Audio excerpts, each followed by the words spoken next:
भीलवाड़ा क्षेत्र में है, जो भीलवाड़ा क्षेत्र में जैसे देश और विदेशों में बड़े बड़े मंदिर बनते हैं, तो मंदिर बनते हैं उनके जो पत्थर की गढ़ाई होती है वो पूरी भीलवाड़ा में होती है। जैसे अभी राम मंदिर अयोध्या का देखो, या दिल्ली में संसद भवन है, ऐसे कोई भी मंदिर या भवन निर्माण होते हैं उनकी पूरी गढ़ाई, कार्विंग का काम, स्टोन का कार्विंग का काम पूरा भीलवाड़ा में होता है।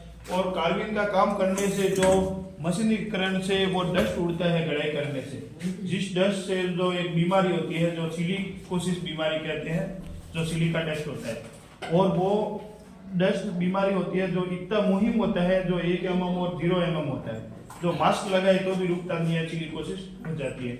तो ऐसे हमारे भीलवाड़ा क्षेत्र में जो 248 फैक्ट्रियां हैं उसमें 15,000 लगभग वर्कर काम करते हैं, और उसमें से बहुत सारे तो ये अभी मशीनीकरण आई है 1980 के बाद, जब से ये मशीनीकरण से बहुत सारे लोग बीमार भी हो गए और ये डस्ट सिलिका डस्ट है, सिलिकोसिस हुई और बहुत सारे लोग मरे भी हैं।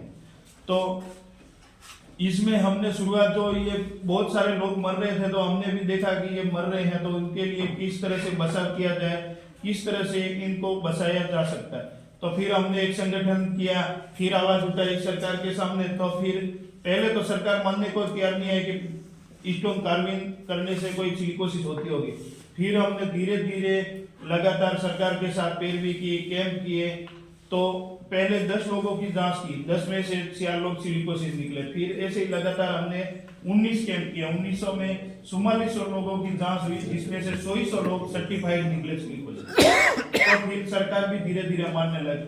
फिर धीरे धीरे सिलिकोसिस मानने तो लगी, लेकिन उनको सहायता कैसे मिलेगी, तो उसके लिए हमने इस जिला लेवल पे और स्टेट लेवल पे पैरवी की।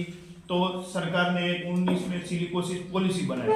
पॉलिसी बनाने के बाद उसको जो सहायता राशि या जीवित में और मृत्यु में जो सहायता राशि मिलती है वो मुआवजा नहीं मिलता।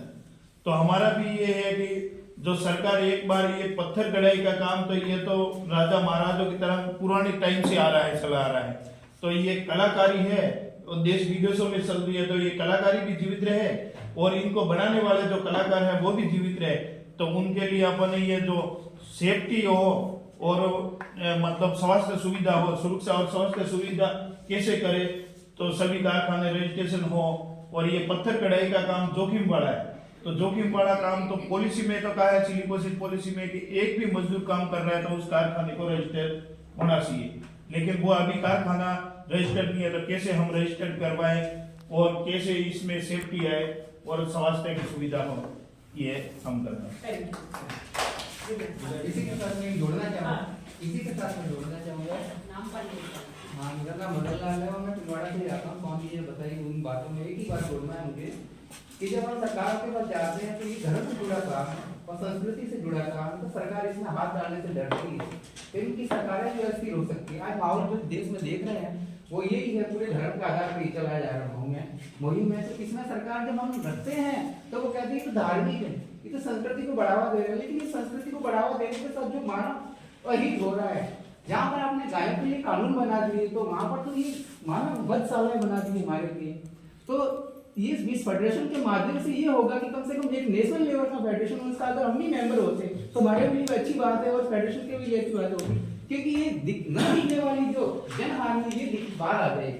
और ये खूबसूरती जो कलाकारी आपको दिख रही है, ये इस खूबसूरती का जो बदसूरती है, जो भीलवाड़ा का जो बदसूरत है, हालात उनमें गाँव में विधवाओं के नगर के नाम से जाना जाए, गांव बस्तियों में महिलाएं, विधवाएं, छोटे छोटे बच्चे जो पेट में अपने बाप का पता ही नहीं है और बाद में उसकी डिलीवरी हो रही है, ऐसे हालत भीलवाड़ा में बन गए। तो ये पूरा नजारा बाहर आएगा। इसको तो नजारा भी नहीं कह सकते, ये हमारी त्रासदी है। और इस फेडरेशन के माध्यम से हमें भी एक अच्छा मंच मिलेगा, सबके लिए काम आए, पूरे देश के लिए।